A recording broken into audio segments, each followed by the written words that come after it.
So, hi guys! Welcome to my vlog. So, kagapon nagklase mi about sa philosophical foundation and naghatag si sir sa mga oktas kung asa teacher unsa daw nga philosophical foundation mi. So, napili na ko si progressivism. So, na ano na ko siya kay because gusto as kanang future teacher good kanang kato na kumbaga nga to ko mag-assess sa mga estudyante kay magud ka ng magud progressivism. So ang philosophy di ana ka si John Dewey ana siya na ka mag-assess good ka sa student is by kanang learning by doing. So sa learning by doing kumbaga kanang magtudlo ka ba kanang ipa-experience ko din mo sa bata like kanang especially kay kanang PE major jud ko, so more on good performance, physical activity kay para magud kay John Dewey kay kanang mas makatuon man gud ang bata pag once ma-experience niya.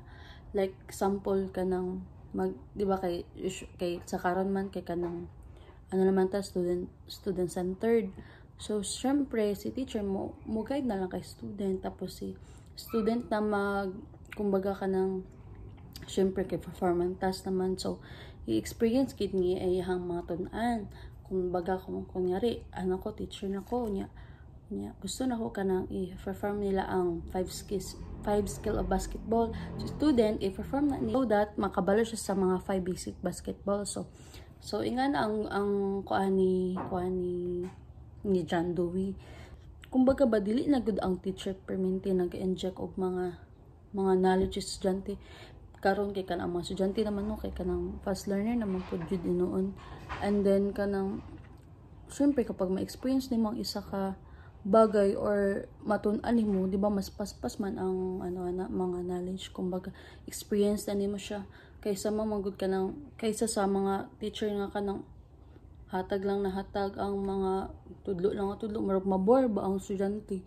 So that sa learning by doing ni John Dewey kay kanang marag dili gud mabore ang maboring ang estudyante, and naa pa siya physical activity kanang maingana ba, so that di ba mas maayo man jud na kaysa sa kanang more on lecture lang. So para sa kuha jud kay progressivism jud